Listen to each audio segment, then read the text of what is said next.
صہیونی قابض ریاست اسرائیل نے اپنا گریٹر اسرائیل منصوبے کا خواب پورا کرنے کے لیے خطے میں مختلف محاذوں پر جنگ چھیڑ رکھی ہے۔ اسرائیل نے پہلے صرف غزہ اور شام میں کھلے عام بربریت کا مظاہرہ کیا تھا، لیکن اب صہیونی ریاست کا یہ ظلم لبنان تک پہنچ گیا ہے اور اسرائیل نے ایران سے بھی ٹکر لے لی ہے۔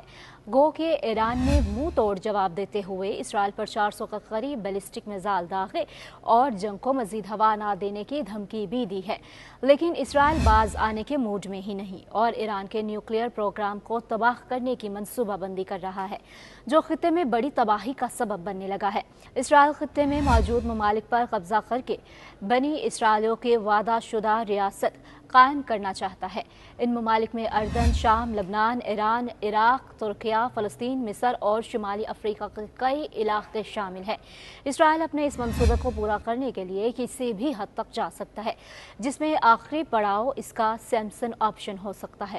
اسرائیل کے اس منصوبے کے حوالے سے اطالوی فلم ساز اور تاریخ دان روبن مونوٹی نے خبردار کرتے ہوئے کہا کہ صہیونی تمام حدیں پھلانگ سکتی ہے۔ روبن مونوٹی کے مطابق یہ نام بائبل میں موجود اسرائیلی جج سیمسن کے حوالے سے لیا گیا ہے، جس نے ایک فلسطینی مندر کے ستونوں کو ہلا کر چھت کو گرا دیا تھا اور خود کو اور ہزاروں فلسطینیوں کو مار ڈالا تھا جنہوں نے اسے پکڑ لیا تھا۔ خیال رہے کہ اسرائیل اس بات کی تصدیق یا تردید کرنے سے انکار کرتا ہے کہ اس کے پاس جوہری ہتھیار ہیں، نہ ہی اسرائیل یہ بیان کرتا ہے کہ وہ انہیں کس طرح استعمال کرے گا۔ اس حوالے سے اسرائیل کی جانب سے جان بوجھ کر ابہام کی پالیسی اپنائی گئی ہے، جسے جوہری ابہام یا جوہری دھندلاپن کہا جاتا ہے۔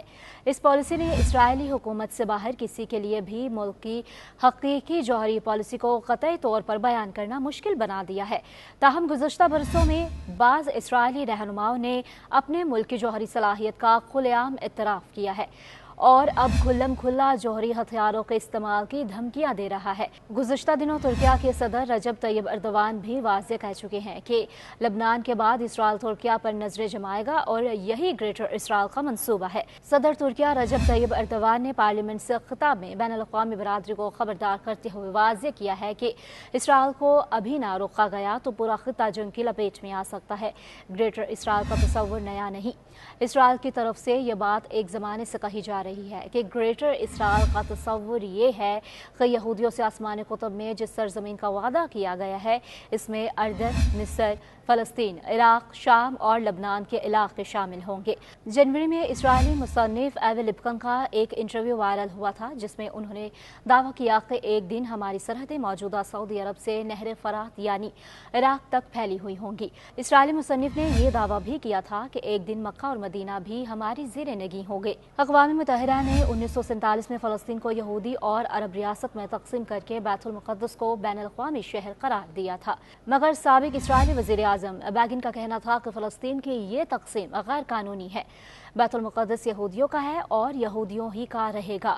اسرائیل میں ہر دور میں گریٹر اسرائیل کے تصور کو پروان چڑھایا گیا ہے۔ اسرائیلی یہودیوں کو باور کرایا گیا ہے کہ آسمانی کتب میں جن علاقوں کا ذکر ہے وہ سب کے سب ان کے ہیں اور ایک گریٹر اسرائیل میں شامل ہوں گے۔